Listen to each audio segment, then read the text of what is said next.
Hello, and welcome to my review of the Master Grade 1 to 100 scale Gundam Barbatos. So right out of the box, in addition to the Master Grade Barbatos, you're going to be getting the large mace, a katana, the smoothbore rifle, 2 pairs of additional hands for gripping weapons, as well as a closed fist, a small pilot figure of Mika, 2 backpack attachment points, and an action-based attachment point. You'll also be getting a few spare parts, a sheet of stickers for detailing up the Gundam, and 2 foil stickers for the eyes and for the camera lens of the smoothbore rifle. So I was never really the biggest fan of the Barbatos, but I did like the idea of a Gundam with a lot of its inner frame protruding through, kind of like the Strike Gundam, but to the nth degree. And that's definitely what the Barbatos is. Unfortunately, the high grades and high resolutions just really didn't do it for me, but the Master Grade absolutely nails it. The inner frame is extremely detailed, it's a very unique build, and I think when you slap the armor on, there's just enough of the inner frame protruding through to really sell the fact that there is a very detailed, complex mechanism underneath. So just a quick spin around, I really like the use of the chrome silver for the pistons. It just further helps sell the idea that there's a very complex mechanism working underneath all that armor.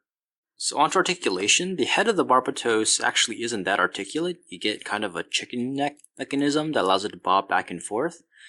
The rotation isn't that impressive because the collar kind of blocks it in the way, and it won't be able to look up or down that much, but that should be made up with the torso articulation.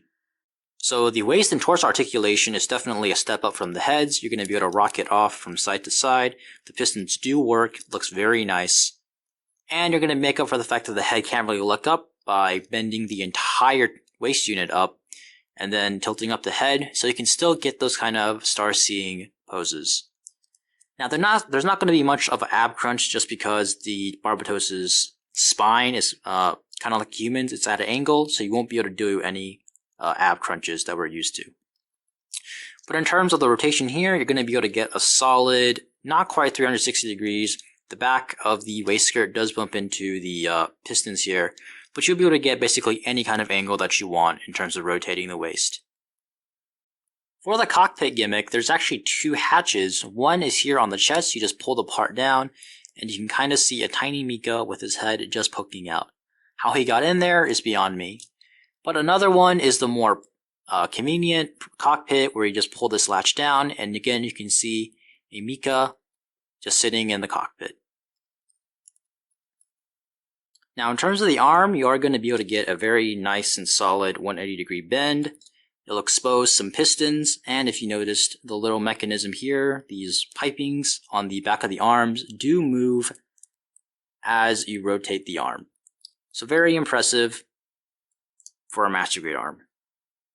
The hands and the wrist isn't anything too special. It is on a hinge, so you can kind of rotate it back and forth. It'll give you a solid rotation, and the hands are the interchangeable hands, along with a fully posable thumb. So I actually really like the shoulder of the Barbatos. It's pretty round compared to the more angular Gundam shoulders that we're used to. There's a nice clear red piece here to form the Gundam symbol that's found in a lot of the Iron-Blooded Orphan kits. The shoulder also slide up, so you can move the arm all the way up for more dynamic poses. And most impressively is the shoulder bend.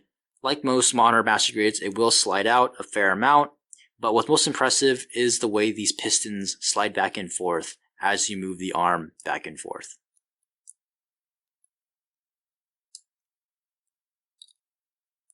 So the backpack of the Barbatos is pretty simplistic in terms of moving parts. There's going to be a main thruster that moves up and down.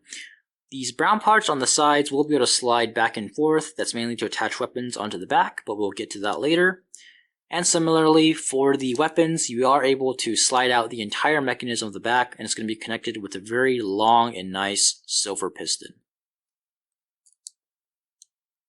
Now onto the waist skirts. It's a pretty simplistic waist skirt, kind of like the Exia's, very small front skirts. They will fold up and down, get some detail in there, but for the most part they won't get in the way.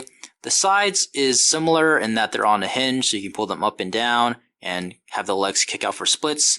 The back is also similar, but because of the angle they're at, you're not going to be able to pull them all the way up 90 degrees, and as a result, neither will the legs. The back is very simple. There is a hole there that I'm not quite sure what it's used for, but I imagine since the inner frame is labeled as generic, that some future Iron-Blooded Orphan Master Grade will be making use of it. So for the actual leg of the Barbatos, if you just flip the front skirt up, you'll be able to get a nice kick, not quite 90 degrees, but relatively close. And similarly, for a swing back, not quite 180 degrees, but a fair amount regardless.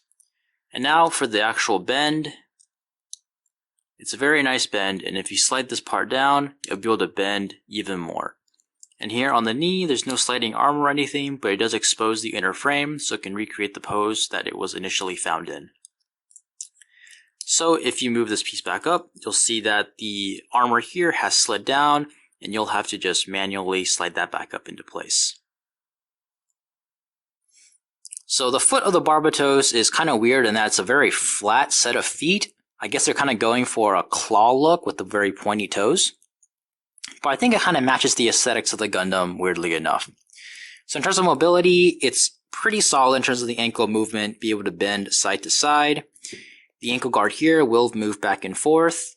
The feet will also be able to point up and down for those tippy toe poses. I think the coolest part is that when you move the foot up and down, you can see that the silver piston in the back does in fact work. So moving on to weapons, the simplest one is definitely this katana. It's just one solid piece with a white piece for the hilt and the handguard. And I think it does its job. It's pretty light, so it's very easy to hold on to the hands. And there's a nice amount of detail on the handle and throughout the blade. I also really like how there's again, the Gundam symbol, but etched onto the katana. So here is the mace of the Barbatos, arguably its most iconic weapon. I have to say it's recreated here very well in the Master Grade 1:100 scale. It's a very simple construction, so it's very light, just like the katana, probably so the Barbatos can actually wield it in poses. It does have the pile driver gimmick, where if you push in on the handle, the pile driver here will pop out, and you can kind of grab it out just a little bit more. Overall, I think it's a very good weapon, very unique for a Gundam, but I don't like the fact that it's kind of finicky in that there's no solid mechanism for locking the handle and the pile driver in place. So sometimes when you're posing it, it'll just naturally slide out and look a bit weird. But other than that, there's also the gimmick where you can take two of these side pieces and slide them out so that the Barbatos can use them like daggers or knives. I'm not too big of a fan of this, but it's pretty harmless, doesn't really impact the actual mace itself, and it does give the Master Grade something to differentiate itself. So here is the smoothbore rifle, which I also like to call the Uber Dopplergun, just because it looks like a really beefed up version of the Tall Geese's Dopplergun. But jokes aside, the Dopplergun is absolutely massive, and it kind of fits the Barbatos to kind of go straight for the giant rifle instead of the tiny held beam rifle. So in terms of movement, the entire handle here will be able to slide up and down for its kind of transformation into compact mode. The handle as well will be able to slide back and forth so the Barbatos can wield it a bit better. The entire barrel here will be able to pull out, and then it will be on a mechanism where it can rotate over. And once it rotates over, there's going to be a little notch here that slides into this mechanism here, like so. So it locks into place. And if you slide this up, you're going to get the smoothbore rifle in its compact mode, able to slide onto the backpack. So as mentioned before, for attaching the weapons onto the backpack is going to have these two brown pieces on each side, and they're going to slide out to have a groove. And for here, it just slides very nicely into the smoothbore rifle of the Gundam. However, to mount the katana and the mace, you're going to want to use the attachment piece that's included. So just slide it in like so. It's pretty solid. And the katana should slide in, the other way, like so. It's a pretty solid connection. And as mentioned, the mace also fits just fine. So all armored up, the Barbatos doesn't really change that much in appearance. I think that's thanks to its modular by design, I guess. I have to say that for the Barbatos, I think it's one of the few Gundams that looks a lot better with just one of its armaments instead of all of it. The smoothbore rifle was surprisingly easy to pose, mainly because the mechanism in the back of sliding down is very flexible, and the handle here does slide back and forth, so the Barbatos has more wiggle room in terms of where it wants to get its hand into. Unfortunately, there isn't a second handle that a lot of these long rifles tend to come with, so I just rested the hand on top of the barrel. You can get all sorts of cool poses with the katana. Again, it's very light. Should have no problem holding basically any pose. And we all know there's countless poses that one can do with the katana.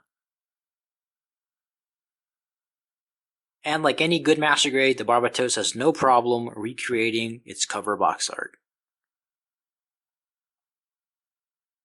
And like any modern master grade, the master grade Barbatos can easily take to the air with the help of an action base and the attachment point. Yeah, I think he looks just as good in the air as he does on the ground. Of course, dual wielding should be no problem for someone of Mika's caliber. The Gujin had better watch out, because Bandai is going for its guts. I'm actually very impressed how it's able to hold both hands on the katana. So one of the most impressive shots during its advertisement was the Barbatos holding its mace by the tail and kind of trailing it behind him. And I'm happy to say that on the final product, this is more than possible. Wasn't much of a hassle, all thanks to just how light the mace actually is. So now for some of my final thoughts on the Master Grade Barbatos.